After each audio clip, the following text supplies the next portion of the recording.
Welcome to this Tuesday edition of the Oxford Exxon Podcast. Chase Parham, Neal McCready, Clark Ford studio this morning. Apparently we're going to talk about alcohol for a minute. I didn't necessarily expect that when I got up, but here we are. So we'll do that. We'll talk some football.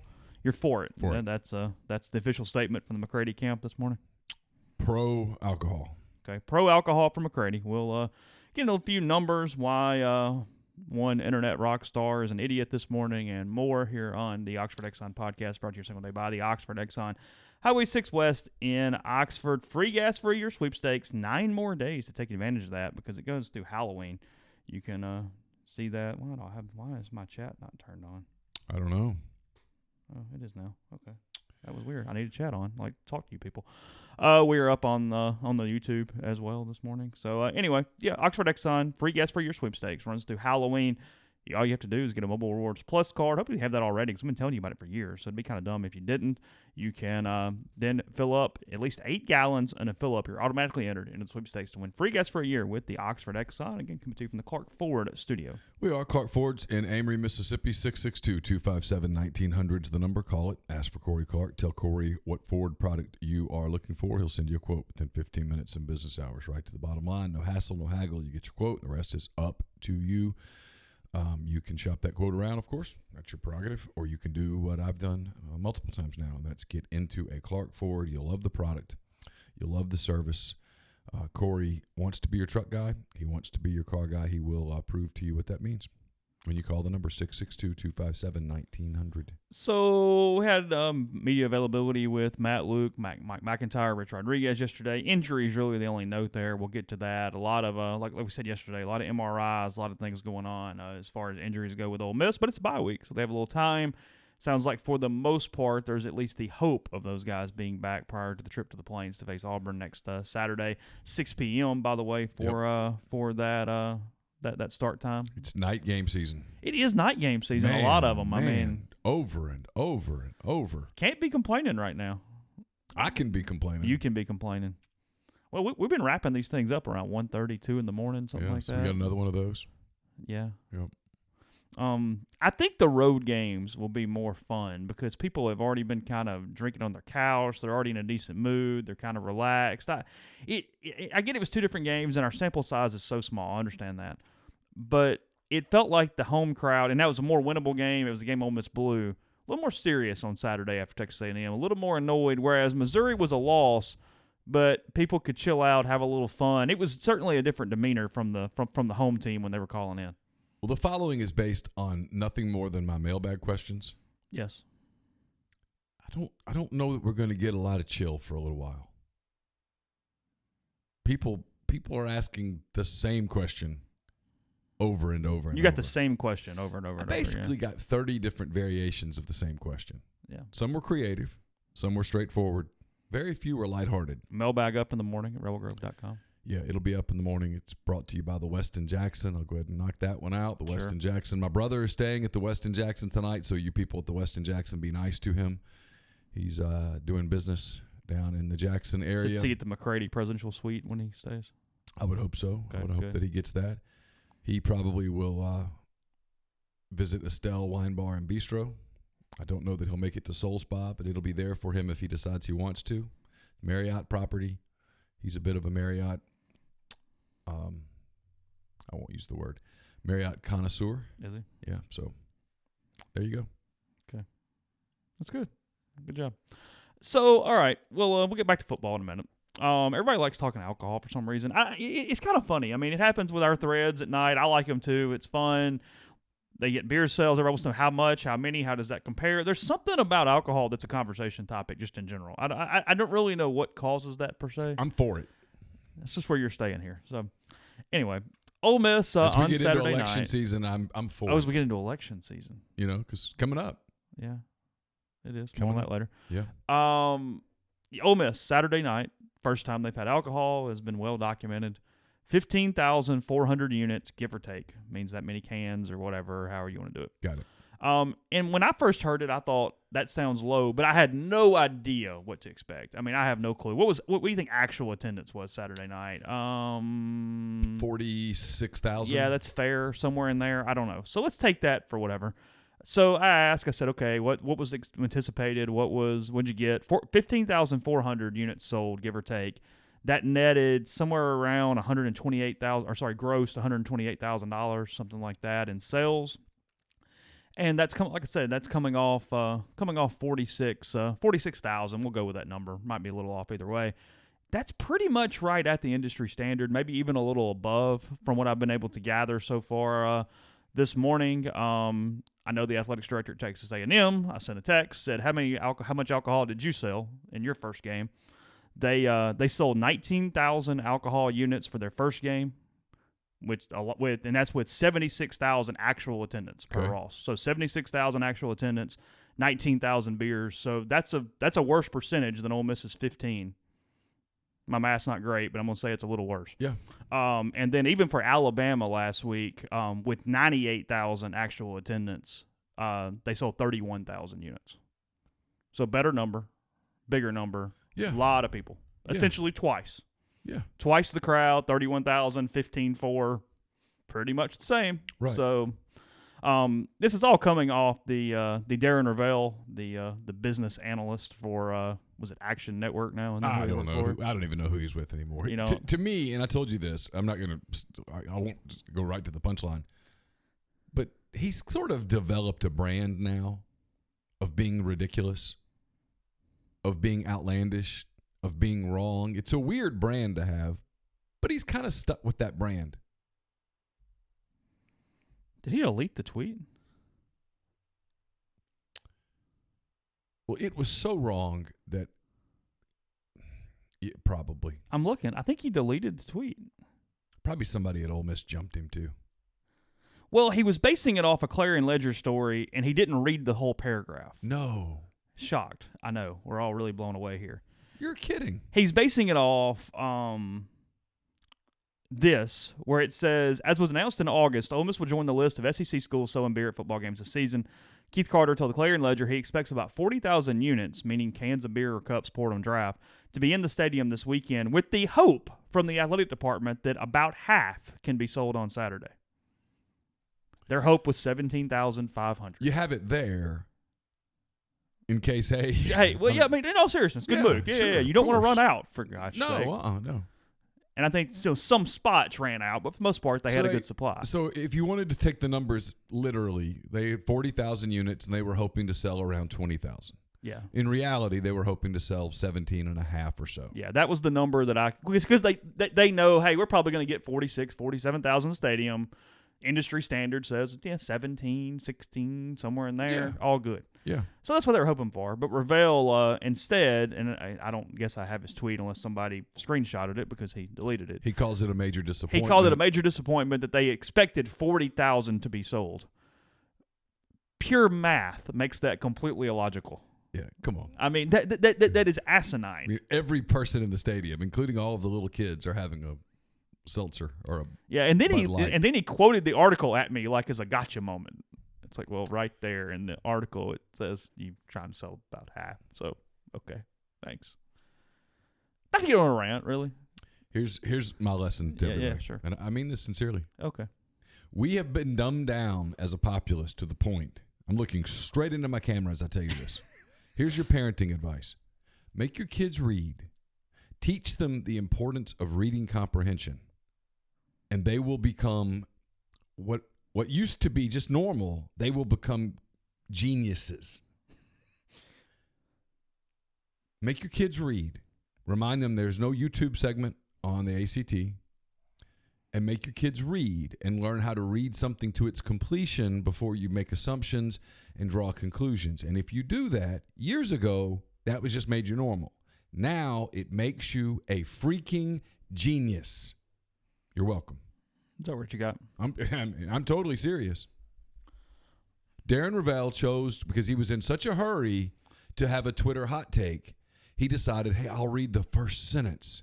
But once it hit 240 characters, he'd moved on. And I'm telling you, that is a trap that a lot of people even with the guy fall in. who's been around for a while. Yep. I follow him because occasionally he has some decent stuff, but you have to wade through it. Yeah, every once in a while. You have to wade through it. And it's gotten worse over time. Because like being kind 'Cause he's of hot being takey. obnoxious is his shtick now. Yeah, it's hot take. Everybody wants a hot take. It's one of the reasons I hate football games in a press box. Everybody's hot taking the whole time. I don't even follow Twitter during football games anymore. Hot take, hot take, hot take, hot take, hot take. Everything's a hot take. Everything. Just relax. Let a quarter play out. Just watch 2 or 3 possessions. Just chill. But nobody does that. Open a book, read the first. I mean, if you'd stopped on Hamilton at 20 pages, not getting much. You would have come away going, book sucks, hot take. No, book's incredible. You got to get there. But you got to get there.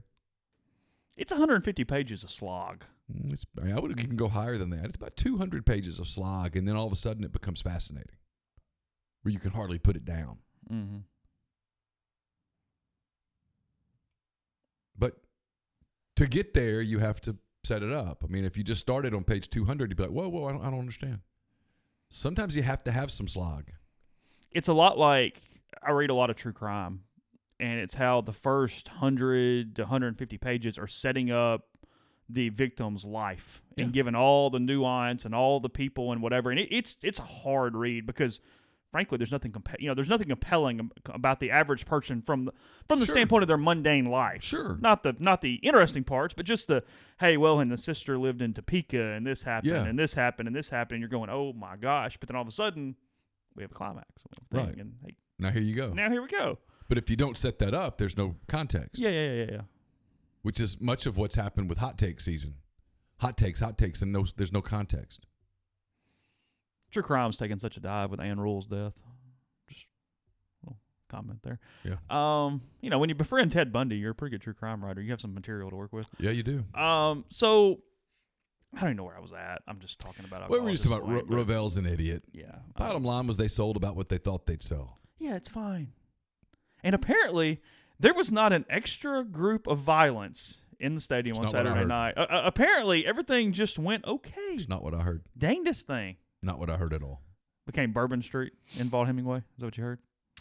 Yeah. Well, I mean, I don't know. People were getting shanked. It was nasty. Looting in the concourses. Yeah, it was bad. Really bad. Stealing Ferdinand's pizza and stuff. Yeah. I don't think you'll see it back. I think they'll eliminate that. I'm kidding. Nothing happened. Nothing. People had a beer at a ball game. I asked that yesterday. I was like, "It's all good." And it was just like laughs. Like, yeah, all good. I don't know. Sure. If someone says that's what gets him on Feinbaum, I guess. I don't know. Could be. If you're 590 pages in to Hamilton and you think it sucks, that's interesting. History just might not be your thing.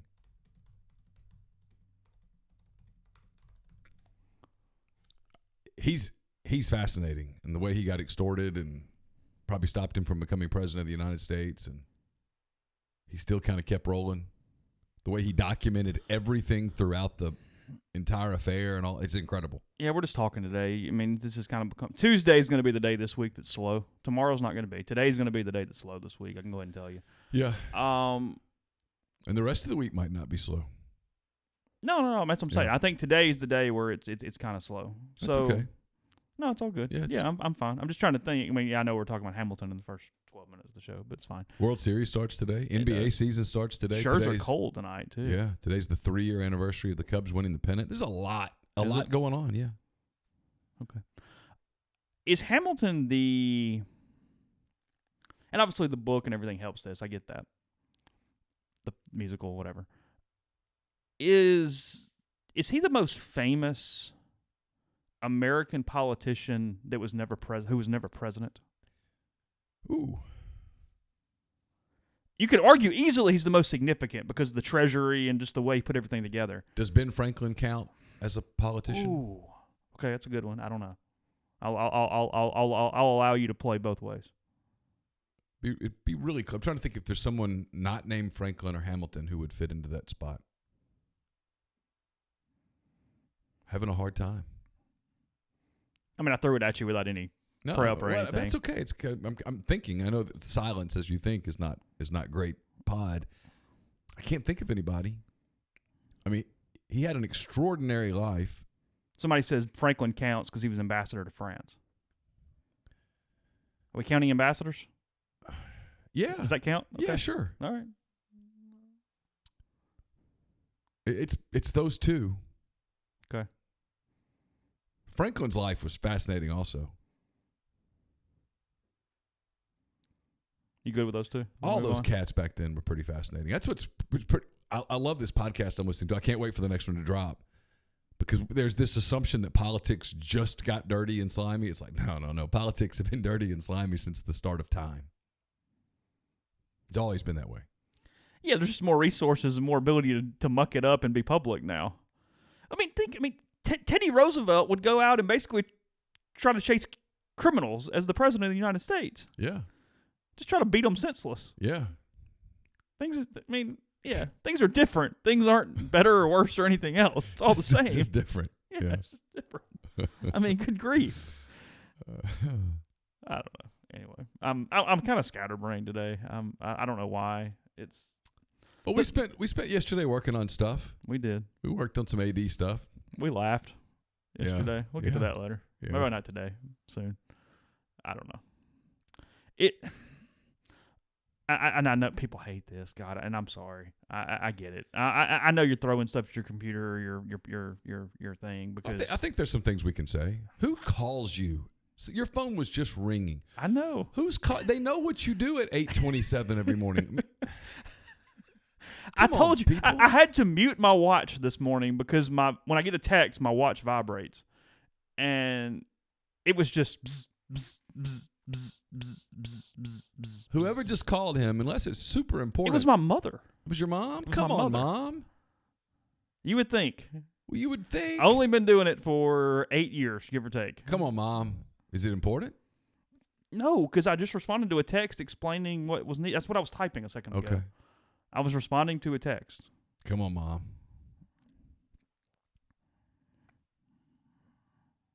So what were you saying? Go ahead. Um. You started with something and said, Oh, yeah. I think there's some things that I feel comfortable saying. I don't know about reporting, but I don't think they've gotten very far at all on this AD thing. I feel comfortable based on. There's going to be a committee. I have no idea who's on it. Yeah, I'm fascinated by. No. I mean, I'm not at the point of reporting anything. We're just talking. There's going to be a committee. Have no clue who's on it. No clue. Yeah. Couldn't even really venture a guess who's on it. I know some people who met with Boyce yesterday. I'm not quite comfortable acting like they're on the committee at all. I think Boyce is talking to a lot of people, asking a lot of questions, feeling a lot of people out on really. I mean, and I mean this kind of snarky, and then I kind of don't. Figuring out what to do. And I mean that. I mean that legitimately. How to run a search. What is first? What is second? I mean, in all seriousness, what the hell is going on? The man had no plan whatsoever when he accepted the job as chancellor. I feel confident saying that. Had no plan at all. We've heard nothing to indicate that there was any sort of plan in place. And so as the AD thing rolls around. To the point of talking to several people yesterday who went, yeah, he's just kind of figuring it out. Yeah. You know, and look, I'm not criticizing for asking a lot of questions and talking to a lot of people. That's good. But I do feel like there needed to be an idea going in of, hey, this is how I want this to run. Now let's figure out who should be on it. Let's figure out timetables. Let's do all those sorts of things. Because I still think it's going to move quickly. I don't think this is going to be a belabored, delayed process.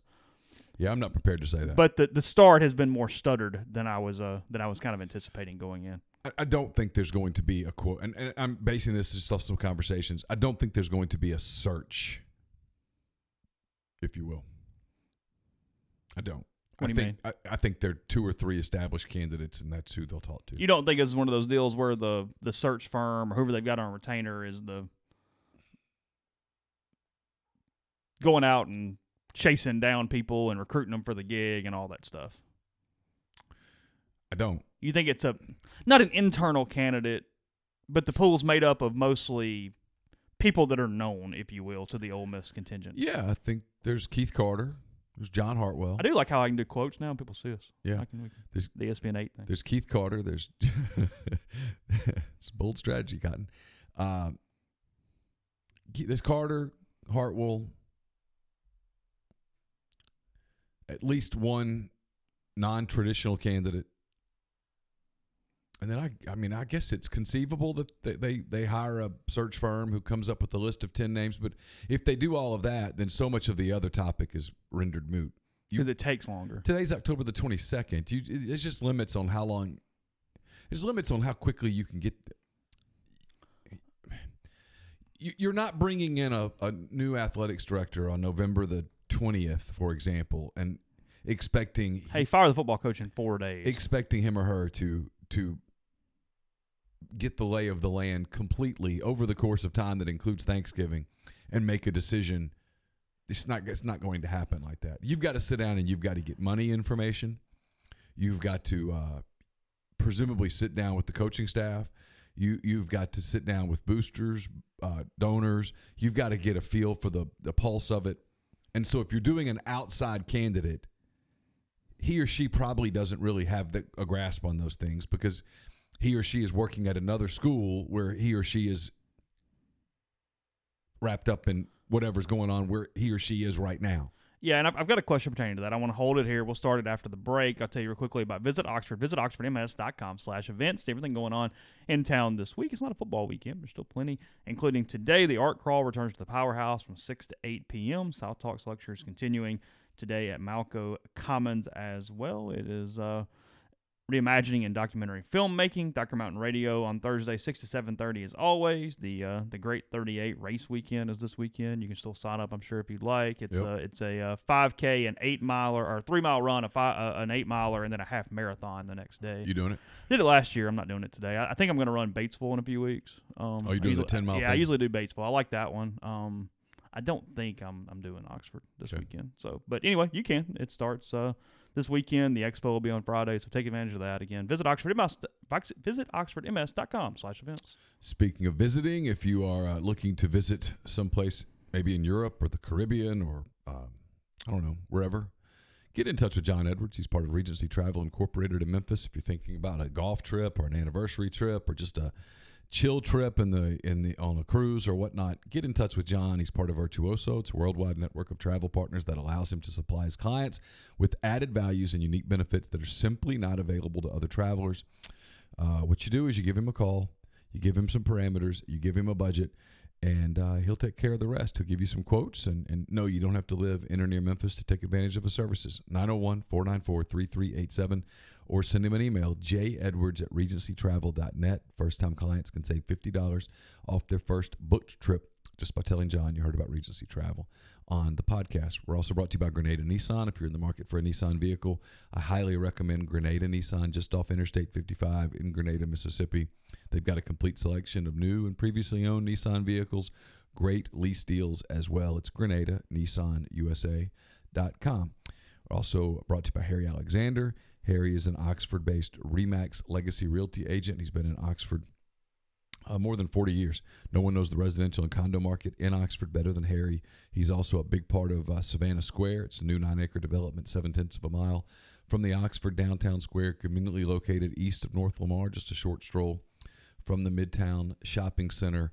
If you're coming up in a few weeks for basketball season, for the remaining home games, just coming up to visit, whatever the case may be, thinking about moving to Oxford, highly recommend that you get in touch with Harry. You can go to SavannahSquareOxford.com or send him a text or give him a call, 662-801-5621.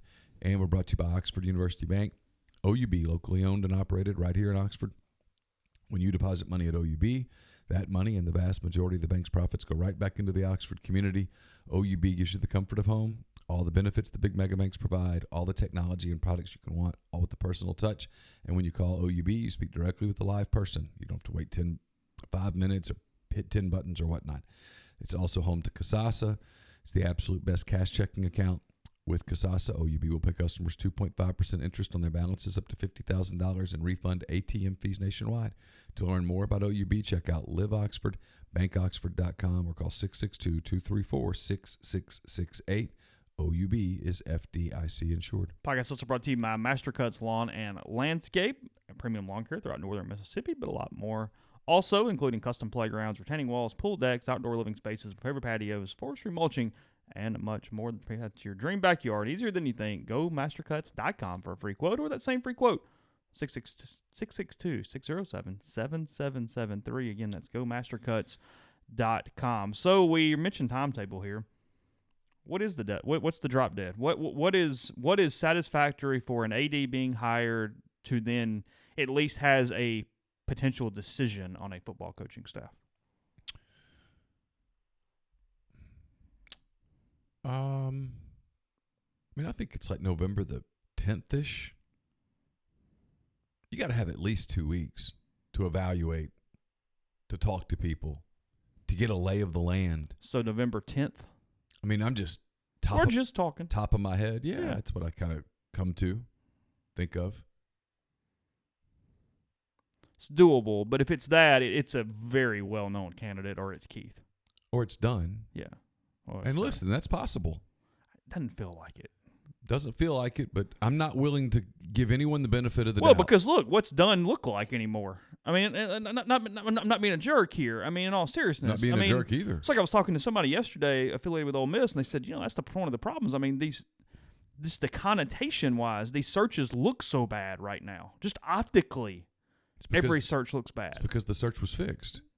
Yeah, you got the chancellor thing. I mean, how could you... All the way back to fans still mad right now the way the football search went. There's a segment. Well, that's fair. They were lied to. I mean, I'm not picking on Matt Luke here when I say this. They were lied to. Yeah, it's not Matt's fault. Took a job. They were told, hey, we're going to do a national search. It's Ross Bjork's words the night that he fired Hugh Freeze. Mm-hmm. He sat in the pavilion, I think, isn't that where it was? It was. And he said, it's going to be a national search. I asked somebody that night connected to the search, is there any chance it's Matt? No. The exact word, no. The people that were conducting the search were going to hire an, quote, national candidate. They did hire a national. They hired Dave Doran, for God's sake. And then what happened. Yeah. And so now you have a chancellor search where they conduct a national search that was fixed. So I can't rule out, based on what has happened, that the candidate has already been determined, and that right now what we're doing is dun dun dun dun dun dun, dun to fool the people. Let's trick the people. Let's let the people think long enough that, oh boy, we scoured the landscape. We searched and searched and searched. And you know what we found? Unbelievable, boys and girls. The best candidate was right here, or we'd already hired him. I don't believe anybody. I know Chip Morgan's heavily involved in this, and Chip Morgan was heavily involved in the chancellor search. I don't know Chip Morgan. Never met him. I'm sure that he does not want to meet me after all of this time. I doubt if we're buddies. But he's heavily involved in this, so I'm completely unwilling to rule out the possibility that this is done and that they're waiting on a certain day. I'm not saying that is the case, but I'm not willing to rule it out based on past and things I hear. Auburn football joining us on the live stream this morning. Oh, yeah? Yeah. Is that JG? What's up, Auburn football? No, I don't think that's... No, it is. Yeah, look at his Auburn logo. Sports. Yeah, look at JG hanging out with us. Hey, Jay. I liked your Pro Football Focus video, Jay, as we're just talking. Did you see it? I didn't see it. Yeah, it looked good. Jay does good stuff. Yeah, it was good. He did a... And I think it's actually... that's one of those I wasn't intimidated by. I think that's mimicable. Yeah. Yeah, I think it's doable. Yeah. JG hanging out. We'll get JG on the show next week and talk some Auburn football. Yeah, still got a week for you. Yeah, it's too early. Got a lot of other stuff going on. Yeah. Got candlesticks and things. So, all right. Auburn's got LSU this week. So you think it's November? You think November 10th, November 15th, drop dead? That's as far as we can go. Yeah. Okay. I mean, if unless it's already done, and then they're already moving. It's already getting the process done. They already know what they want to do. Yeah. I mean, if we're being legitimate, yes, and even that's really hustling. I mean, let's say you hire a legitimate candidate, meaning you actually do a search and you interview some people and you hire whoever. That person has a job unless they pull a Tommy Tuberville and just leave the table in Lubbock and head to Cincy, there's a transition. Well, it will be completely confidential. Everybody's going to be. I mean, they're going to sign some waivers and some different stuff. Nobody's going to say a word about this. It's going to be no leaks at all. I mean, if I know anything, it's that the chancellor's really, really against leaks and things. So right. I feel good that nothing's going to get out about this search at all at any point. I'm very confident there. Just hope nothing gets out. I mean, I hope nobody in the governor's mansion. I mean, wait. Gosh, dog. I'm sorry. Who knows? But even if you hire a legitimate person and they come in on November the 10th, that's a lot of information to consume in 2 weeks to make an educated decision. It's why just a normal feel is that nothing happens. Like, just logically based off. Well, one of the theories that is out there, and it's not even a theory, I've been told this by people who are pretty connected to the guy, is that this is deliberate. That if you wait long enough, it can't be done. And that gives you an out because you didn't even make a decision. It's just, hey, right. Look, it's in a week. And so you bring in a new AD at some point or take the interim tag off Keith or whatever you do sometime in, say, January, and now they have a year to evaluate That would shock things. me if it gets into there. Although we all know the month of December, nothing gets done. Nothing of substance. Yeah. That month might as well not even be on the calendar from a standpoint of things happening for the most part. I mean, if you... Once the drop dead date, whatever that is, to make a change passes, now you're does it really matter? Now you're not in a hurry anymore.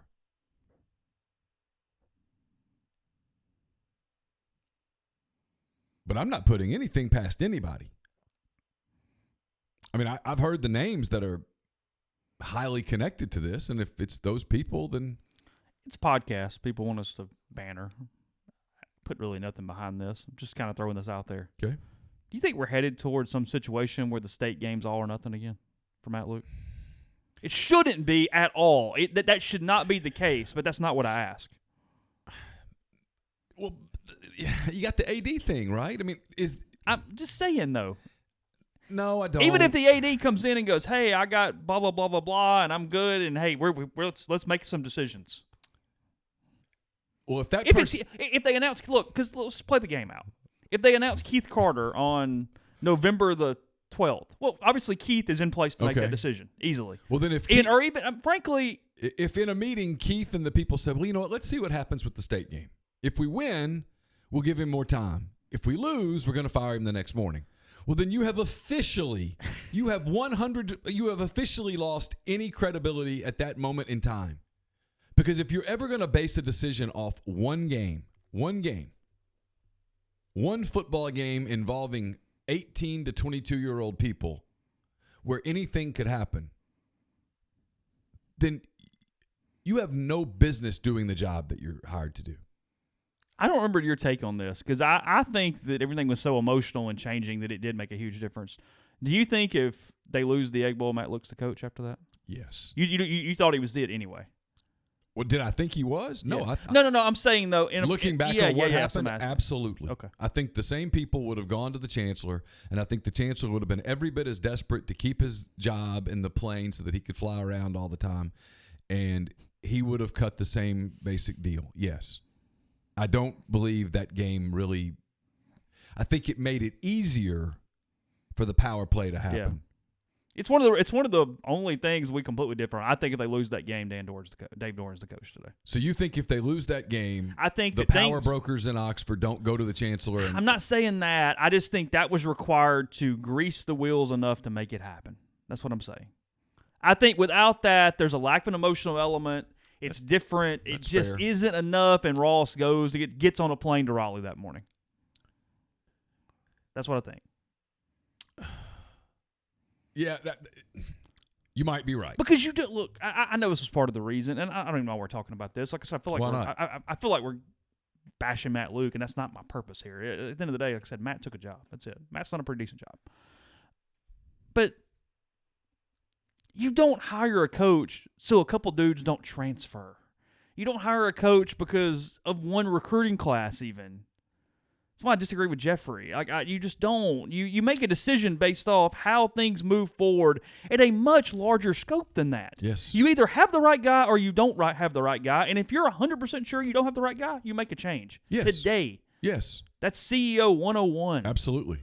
Jeremy Foley talked about always. He goes, hey, if I know that I've got to fire a coach next year, I'm firing him now. Yeah. Get it over with. Get this thing moving in another direction. Now, if you think you've got the guy and it's just like, hey, we're close and we're going to get one more class in. We're going to figure this thing out. We're going to do this. And that's where they're hamstrung right now. Yeah. Because, I mean, let's hypothetically, let's say Keith Carter wanted, say you take the interim tag off Keith Carter today, just for kicks and giggles. It's not going to happen, but let's say. We could go to him and say, all right, you should do one of two things right now. You should either say, hey, this is not working. It's not going to work. And we're making a change. And basically where you get rid of him and you promote. You can do whoever you want. Chris, I would put like somebody who is not going to be the head coach. You're not playing around with McIntyre or somebody. Absolutely not. Or I'm coming out with a very public, not vote of confidence, but statement of we are not making a change.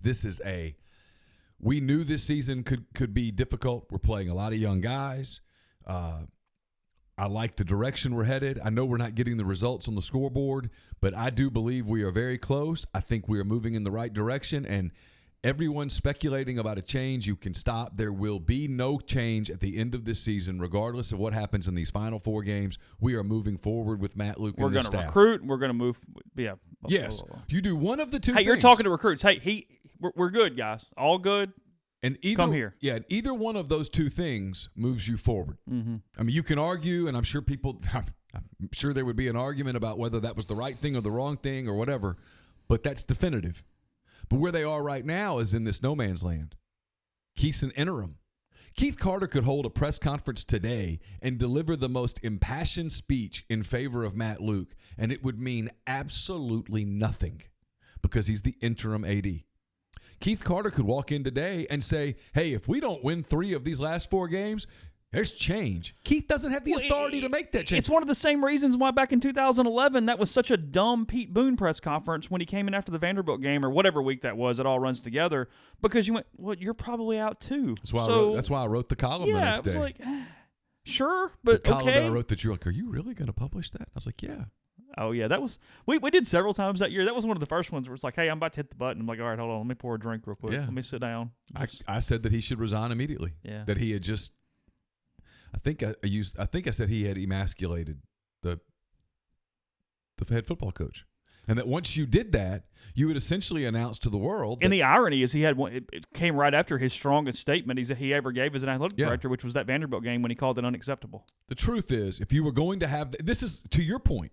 If you were going to have that press conference, before you have that press conference, you fire Houston Nutt and you relieve him of his duties and you promote Tyrone Nix or whoever, Mike, offensive line coach. Marcuson, thanks. Now people are Who's calling me. Silent, Neil. Really? Oh, you know who that is? That's the guy. Comms person for the person who's we're talking to. All right, we'll be right back. We'll be right back. Go ahead.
JG criticizing our break there. We had no choice.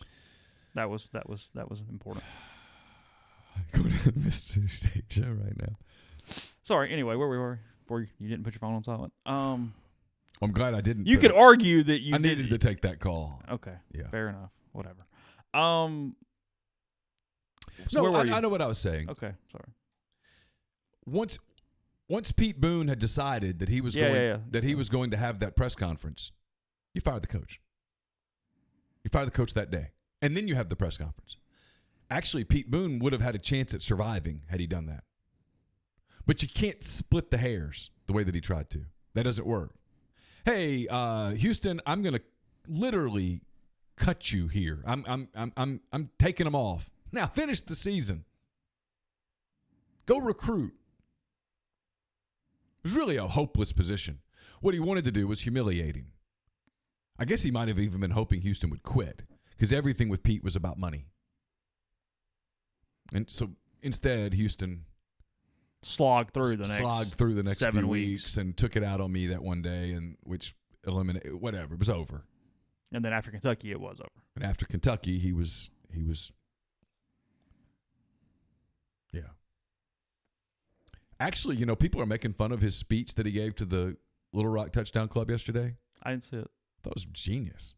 I'll let you go there in a second. He was asked, what would you say if you were coaching Arkansas today? What would you walk into the locker room and say? And actually, the speech that he gave is that's actually the exact right thing to say to the kids. Be honest with them. Be transparent with them and say, hey, we're 34-point underdogs, but there's a backup quarterback.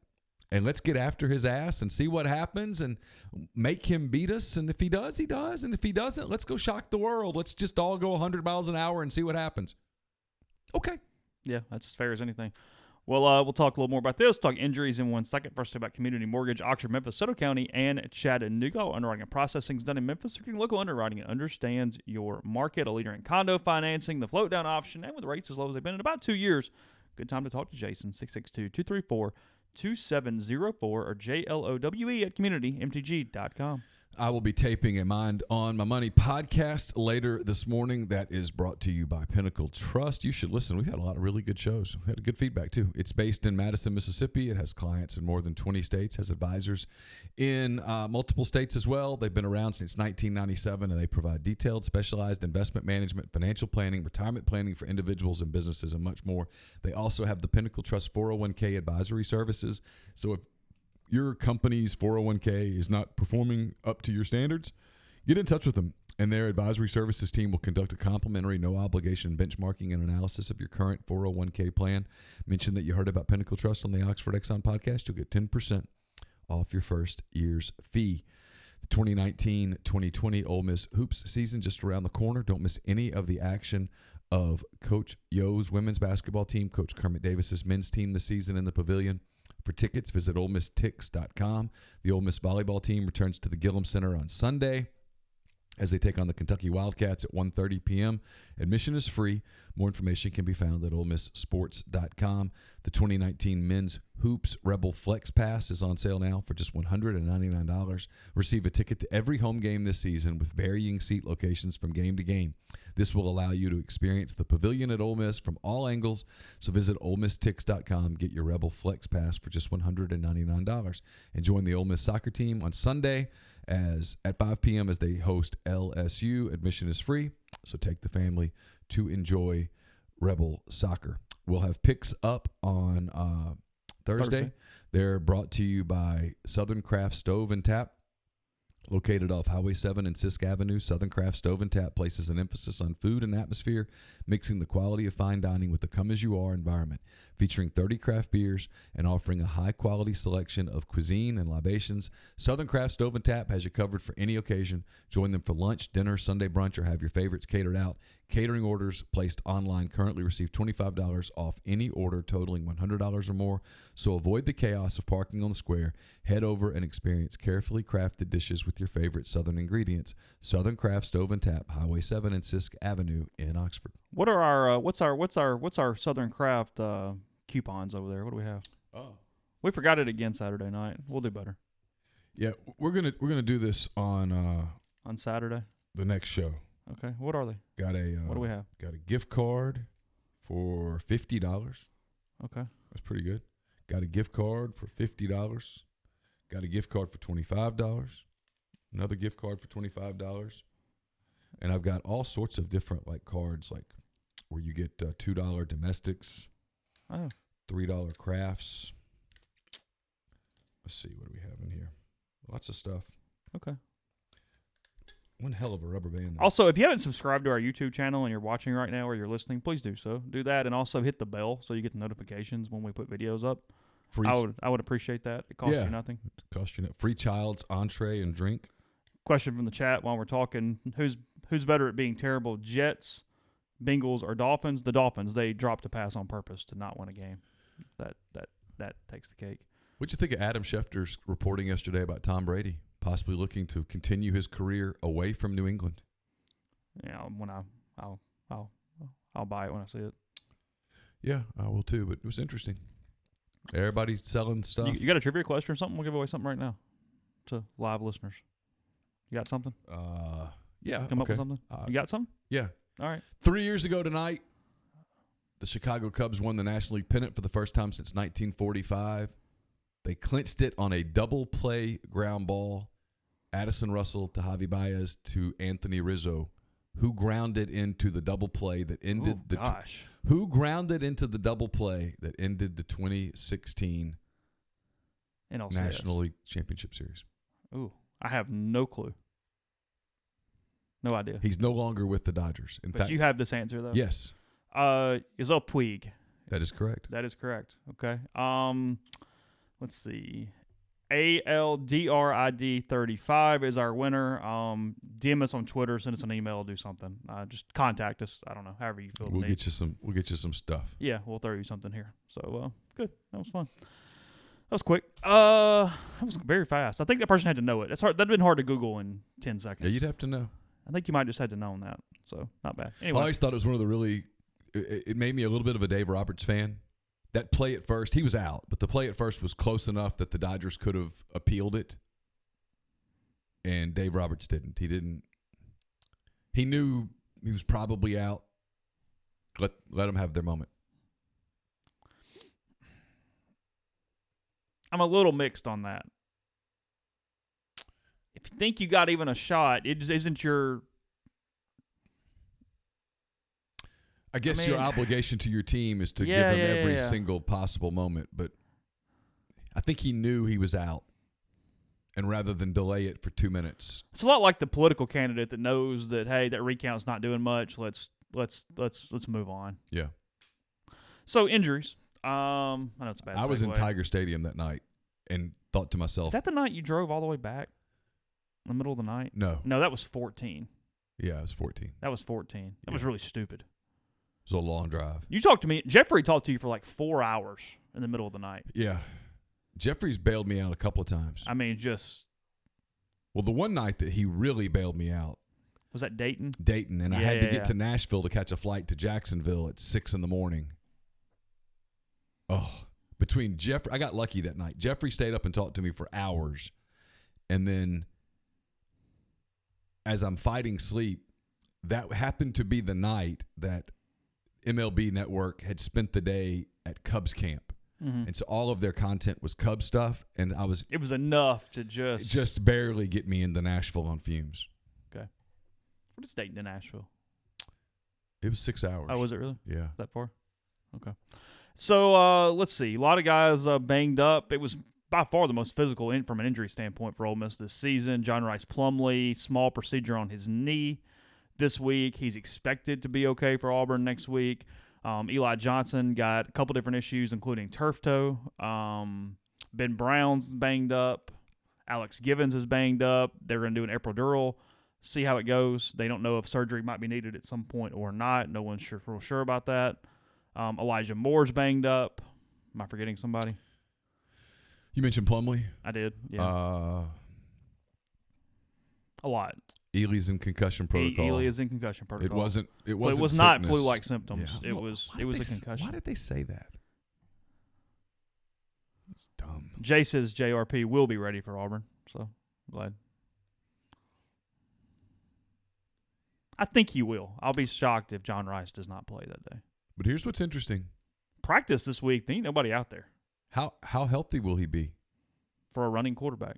For a running quarterback who's depending on his speed. It's a knee. I mean, I don't think it's a Zion Williamson level meniscus. No, and it's not. It's not some debilitating career thing. But how healthy are you, and how sustainable is that offense when your quarterback's getting hit all the time? Jay believes John Rice is worth 1 touchdown to Ole Miss. He thinks they scored 10 points with him and 3 points without him. Ooh. Jay trying to get our comment section up and going. I appreciate that, JG. All right, let's go back to this. Which part? Yeah, because let's say Jay's score is right. Pick your score: 42-3, 42-10. What is the tone of the show at the end of? And don't get bogged down on even that score. Anything that's not overly competitive. Yeah, anything worse than 42-24. Okay. Is that fair? Sure. Because anything worse than that, it's a kicking. But let's say Jay's score is right. Let's do 42-10. Okay. Just for kicks and giggles. What's the mood like on that? What is the attendance like a week later for New Mexico State? What are we looking at here? If you're the people because this is the story. I mean, listen, my mailbag this week is nothing but this question 30 times over. Mm-hmm. So I'm actually getting some feedback from you and from people out there. What is the reaction to that? Because I know the reaction to, let's say Ole Miss goes over there and shocks the world and wins 31-30. I know we're not talking about it anymore. But let's say that Jay's right. Jay scores 42-10.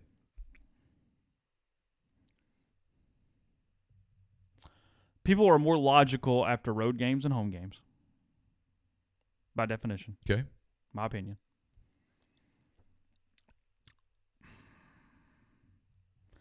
Here's my problem. Ole Miss is not expected to win that game. Auburn's expected to win that game. Probably expected to win that game handedly because of their defense. It's just going to be hard to run on them. Auburn will be a 20-some-odd point favorite. Yes. I don't know. Okay, emotionally right after the game, sure. Our show, chaotic, yes. Because any blowout loss is going to get that, no matter whom it's against. Okay. But at the same time, I don't know that changes anything. That's not a litmus test game this season. That was at no point one where you go, hey, this is because of this score, we have a problem, or you have a problem, or there has to be a change made. LSU and Auburn are just games. If you play well, that's a positive. If you don't play well, it's just really not. It doesn't mean much of anything. Here's where I'm going to argue with you more to be devil's advocate and continue the conversation than anything else. Okay. If you're messaging, and it was yesterday, hey, we are close. Mentioned recruiting several times yesterday. Close yesterday. There was a nod toward the future yesterday from Matt Luke. There's no doubt. We're close. When you watch the film, it makes me sick to my stomach. We're close. Now, I'm not picking on Matt here at all. When you say we're close, and then you go play these games against and I don't know that, and I think Jay would agree with this. I'm not prepared. I'm prepared to put Auburn in the top 4 in the SEC right now, but I'm not prepared to call them an elite team in the SEC right now because I think LSU and Alabama are better than them. And you got Georgia and Auburn. You got Florida 5. Yeah. Okay. Yeah. Well, actually, I think Florida's already beaten Auburn, and I think Florida's better than Georgia. Okay. I think Auburn's better than Georgia. Okay. I've got Auburn at 4, Georgia at 5. Okay. So Auburn's a very good program. Sure. But not SEC elite. Now, they can change that Saturday, but right now that's where I'd put them. Okay. If you say we're getting close, and then you lose a 42-10 game to one of the better teams in the league, how close are you? And I'm asking that sort of I'm asking. Not really. I'm not being I don't know that that's rhetorical. My opinion. People can disagree. You can disagree in the comment section. I don't think those games are relevant for Ole Miss right now. Okay. I think they can be positives. The middle tier of the SEC, that's what I said yesterday. That's what I said. There are enough bad to middle teams in the league where you can be competitive if you're just okay and efficient. I think those are the games that Ole Miss has to figure out a way to win. It's make sure you don't lose to Arkansas and Vanderbilt because they suck. And then it's can you beat the Missouris, the South Carolinas, the Kentuckys, the Tennessees, the Texas A&M? I think you just fell into my trap that I wasn't even trying to set for you. I know. No, I get it. Because here's my trap for you. If I were having an debate moment, and I'm not. Sure.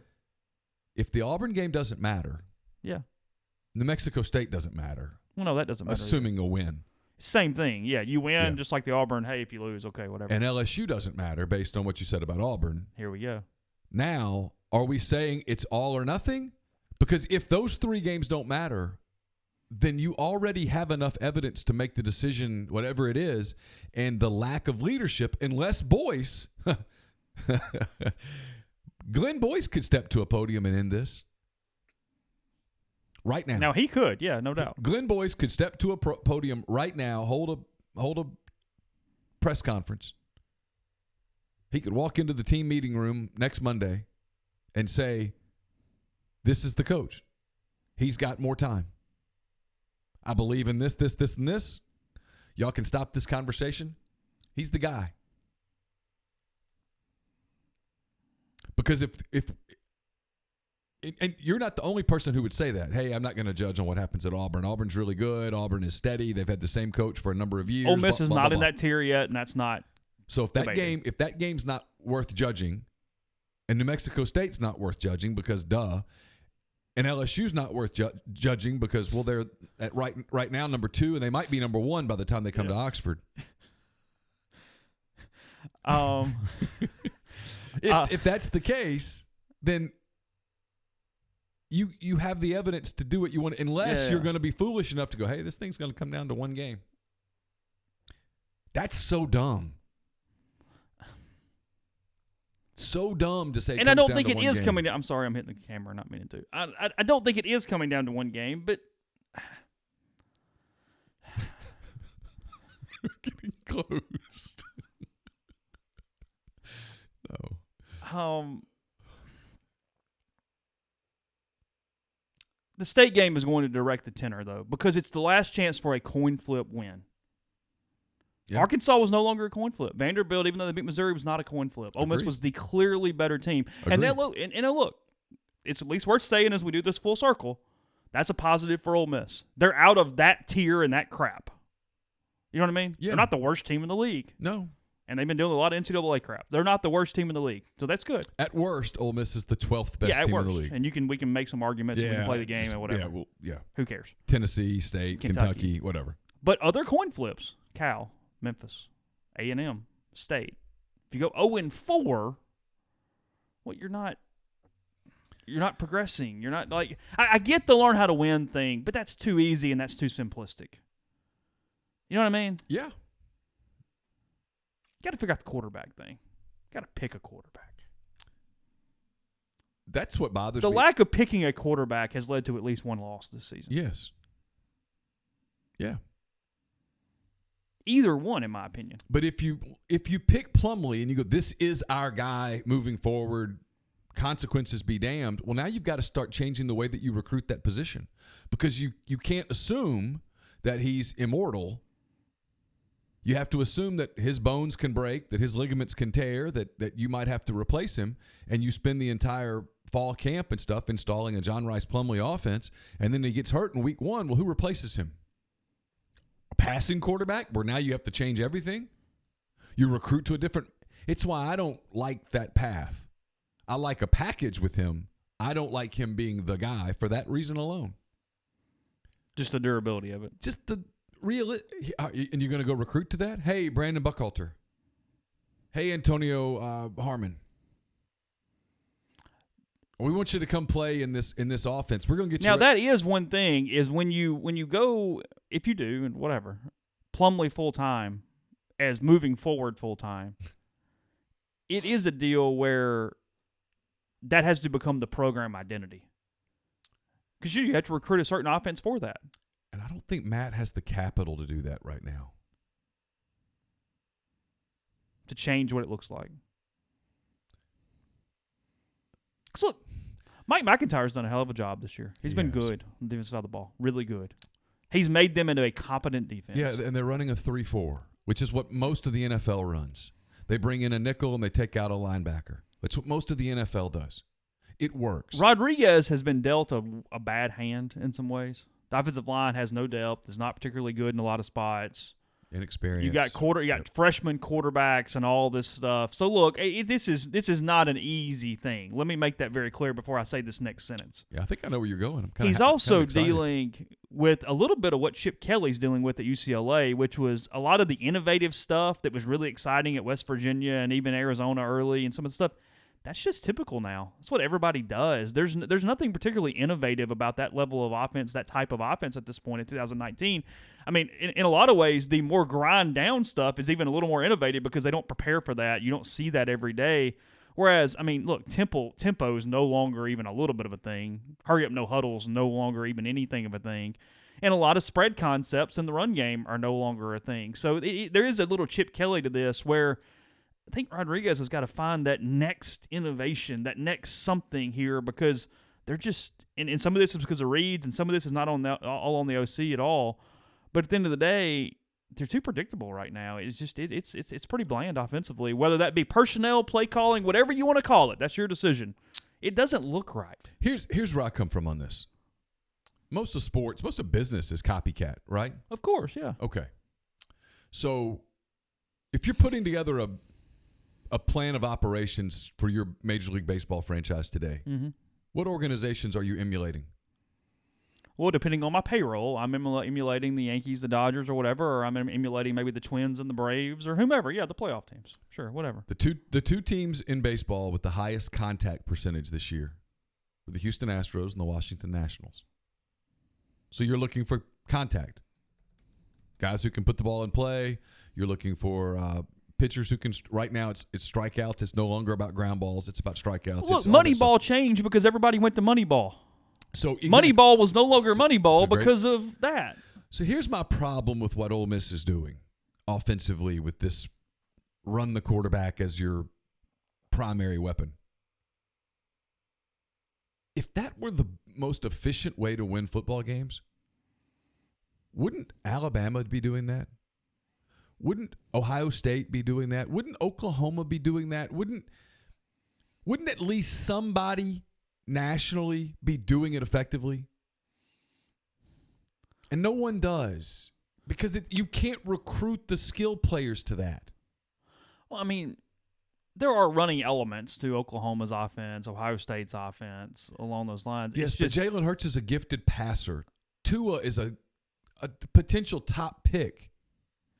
Yeah, no one's one-dimensional in the run game. LSU has become a national title contender because they've gone to a vertical passing game that is difficult to defend, and they have a quarterback who can make the throws. Period. Justin Fields can run, but he also has a very gifted passing arm. They can beat you in a number of ways. He is a versatile weapon.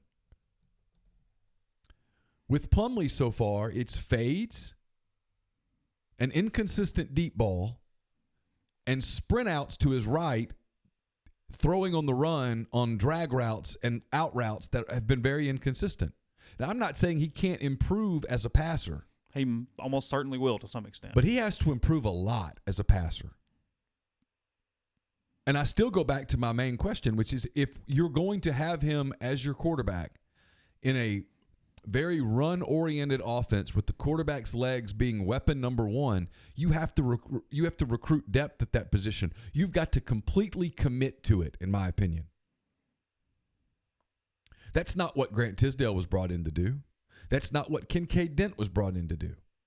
And I'm not saying those people are the answers either. I have no idea.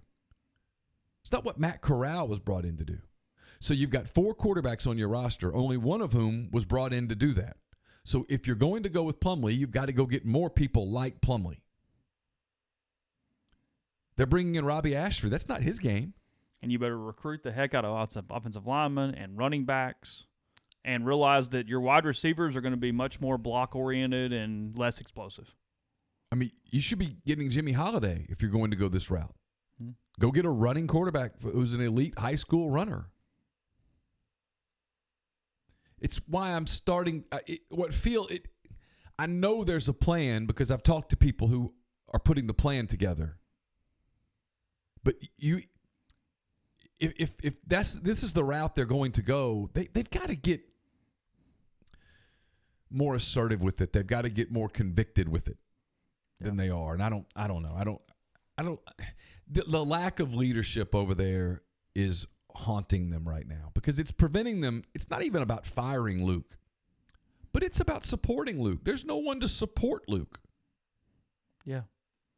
It's empty. It's a skeleton crew over there right now. But if you're going into this Mississippi State game with an attitude of, just let's finish this thought real quick. I know we're probably done.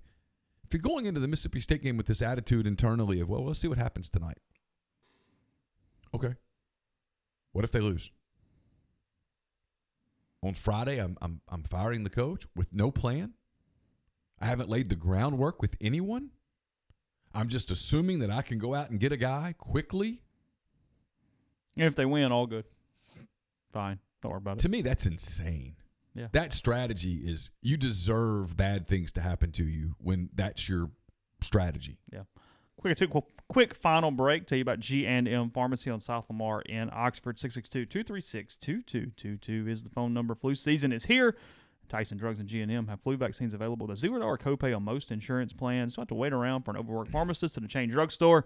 Just stop by one of the locally owned pharmacies and let them take care of you as quickly and painlessly as possible. Again, Tyson Drugs on the Square in Holly Springs or G&M on South Lamar in Oxford, 662-236-2222. Podcast also brought to you in part by the Refrigeration Company, TRC, owned and operated by Jeremy Wattler. He's been in the refrigeration field for more than 20 years, including 5 as a national service manager.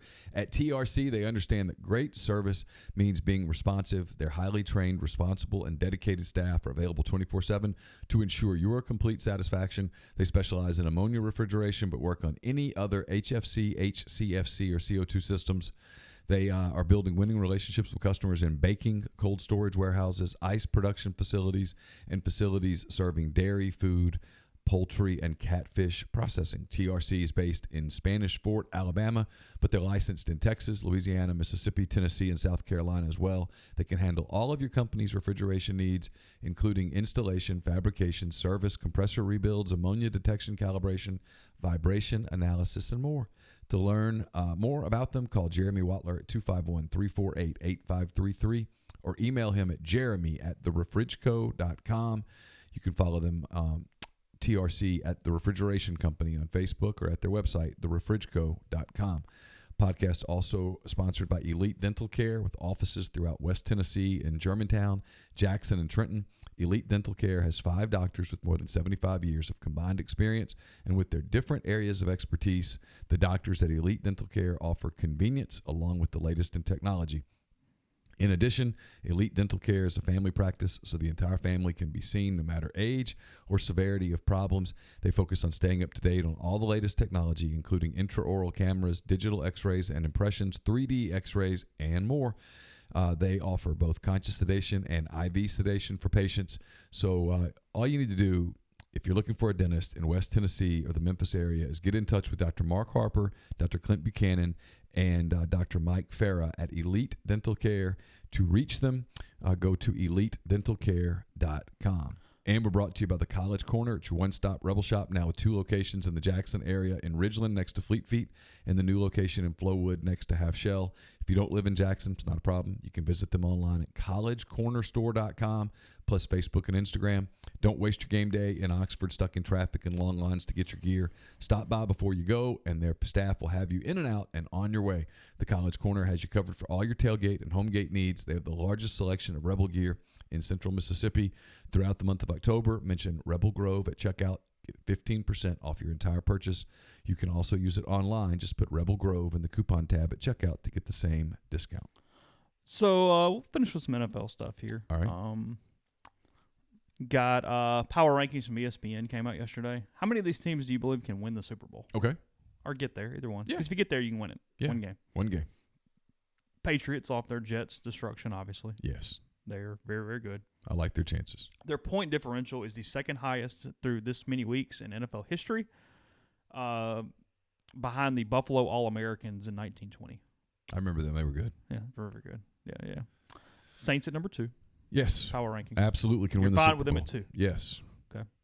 6-1 so far. They say Super Bowl or bust, or they recalibrated expectations. Yes. Says it took 2 miracle finishes to knock the Saints out of the playoffs the past 2 years, and now they have somehow strengthened their case as a top contender by thriving without Drew Brees. Agreed. San Francisco 49ers at number 3.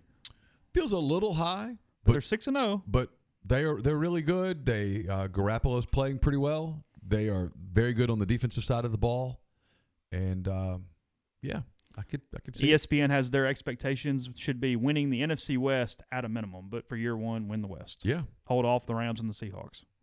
Which would be a hell of an accomplishment. It would. Number 4, Green Bay. Yes, Aaron Rodgers. And they have a chance for home field, going to Lambeau in January. Stuff happens. Aaron Rodgers. Yeah. Winning the NFC, they says, is their expectations. Sure. A Saints-Packers, Breeze, Rodgers. Be good, wouldn't it? You're nervous. You would hate it. You would hate it, but I would have the beer. I mean, and I've the got popcorn. such PTSD at this point. It's gonna be a bad month for me. Yeah, Every playoff game is going to be excruciating at this point. No, that's throw the hoodie on, sit upstairs, turn the TV on, pop the popcorn. I might go to a movie. Oh, I get it. Might go to a movie. Check the score on my It's phone. where being a fan sucks, actually. Yeah.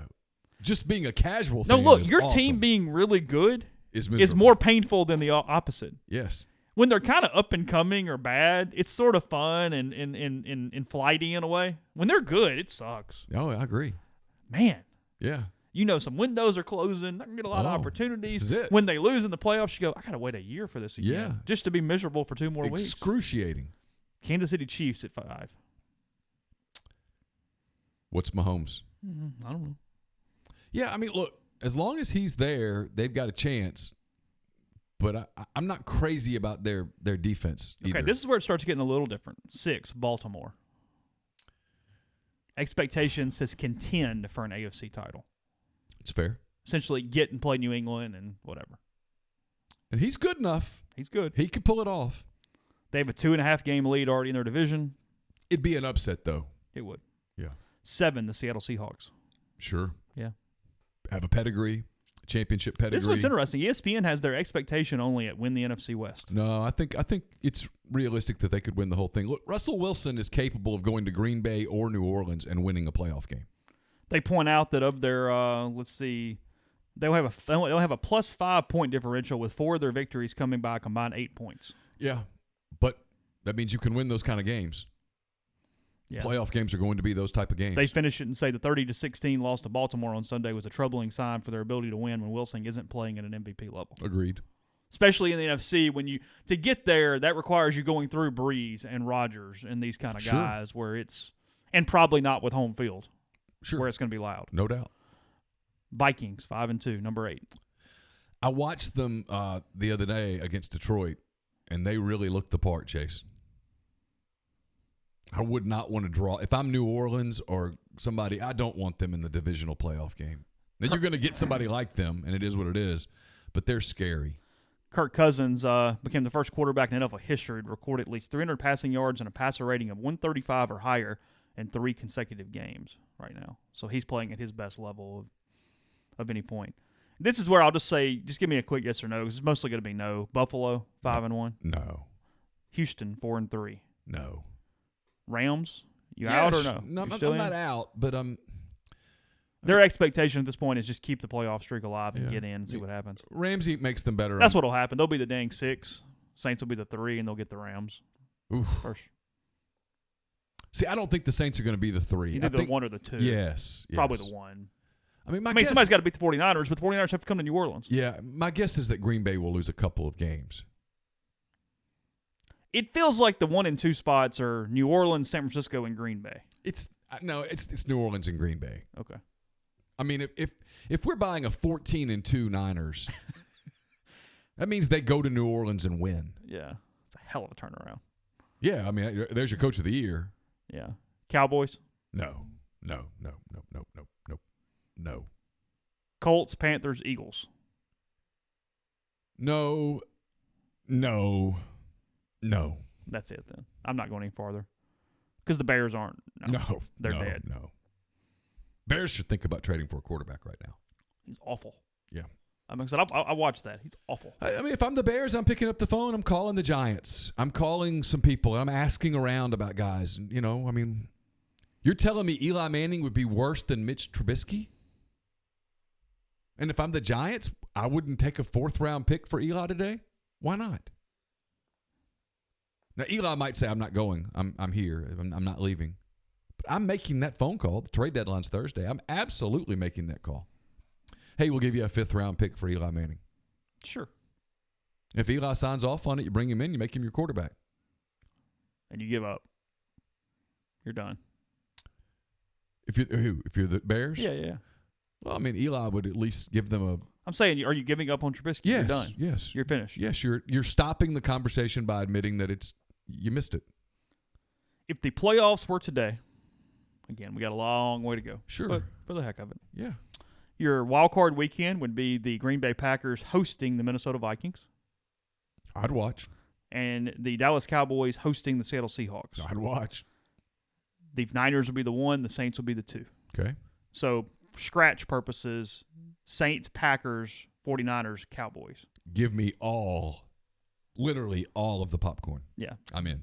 The team just out right now, the Panthers are the 7th seed and the Rams are the 8th. What would be the AFC playoffs? The AFC is New England and Kansas City with the byes. Yep. Baltimore hosting Houston. I'd watch. It's fine. Yeah, it's fine. And then the Colts hosting the Bills. Oh, I'd definitely watch that. You're in on that one? Oh, yeah. Okay. Bills, young playoff AFC, team. not as interesting as the NFC. And so if I got scratched, what is my next round when it's the You get Patriots, Colts, and you get Ravens, Chiefs. Oh, I'd watch. Yeah, Yeah, that's what you would get. The Raiders right now are 1 half game out of the playoffs. They're the 7 seed in the AFC right He's now. done a good job. Credit to him. Someone says trade for Bridgewater. If I'm the Saints, I do not trade Teddy Bridgewater. Yeah, I'm making him my backup with the potential to just be my quarterback. Well, certainly not trading him this year. Yeah, no, because Brees got a little thumb thing. I know I can win. By the way, Drew Brees quoted today is a funny quote, but he says, "I need some action."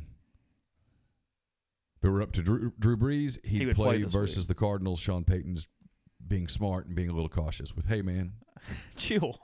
We're good."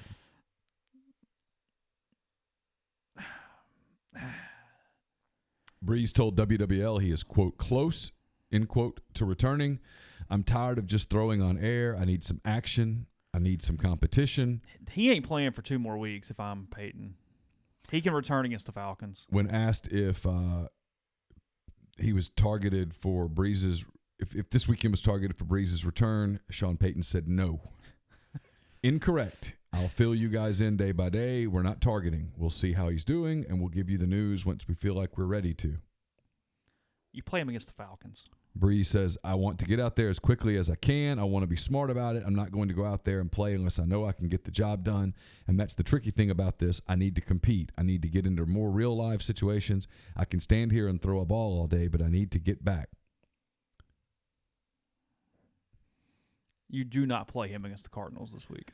Peyton says, "We kind of go by the medical reports and the trainers, and if he's 100% ready to play, then he's back in the lineup." And look, the Arizona game this Sunday is just as important as the following week. They're all units, and you're looking to win as many of those as possible.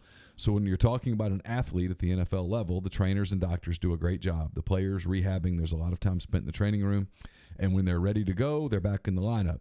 Now, it's something different if the guys miss playing time like Sheldon Rankins. There's a transition. He's back into the lineup, but he's not playing 50 snaps the first week he's back in. He might play 20. We'll pay close attention to his recovery, how he's executing, how he feels, the doctors, the trainers, and when that time comes, we'll be smart and get him back into the lineup. That's really the way we approach it, which is his way of saying, no, Drew, you're not playing this week. Yeah, and then you get a bye week, so you got to leave me alone for a week. Yeah, Teddy's going to play. We're winning. We're going to win our goal is to win the Super Bowl with you. Not the division. Not beat the Cardinals on Sunday. Well, look, Bridgewater's played really well. There's no reason. No, he was better than fine Sunday. He was not fine Sunday. He was really good Sunday. So there's no reason to rush. Yeah, because even Ted Ginn dropped a touchdown pass. Should have been better. Bridgewater was really good Sunday. With no Kamara. He was not fine. With no Jared Cook. He was really good. I told you. There's some very average offensive players on that field for the Saints on Sunday. Teddy Bridgewater made a lot of money on Sunday. If he wants to leave and go someplace. Mm-hmm. He absolutely showed Sunday he can be a starting quarterback in this league. he can win in this league. No, there's no question about that. Now, Peyton was scheming that thing up, but Yeah, but sure. Yeah, but he yeah. made throws. Yeah, he did. He Yeah. did. He played really well, Chase. yeah, He was really good. The Bears were counting on him being average. and he was much better than average. Yeah, Trubisky was below average. Oh, Jesus. He sucks. He was horrible. I mean, they passed on Mahomes and Deshaun Watson. Yeah, That's why if I'm them, I just say, hey, abort. yeah. We got to scratch this. I'm sorry. We made a mistake. It is what it is. There's no point in trying to be stubborn about it. Mm-hmm. Made a mistake. Let's go find another quarterback. We will be back tomorrow with our podcast. We'll have some guests throughout the week coming up. Check rebelgrove.com. A lot of topics to talk about. A lot of topics going on, and then football coverage leading into a bye week, and then Auburn and Ole Miss next weekend. So we will talk to you again tomorrow.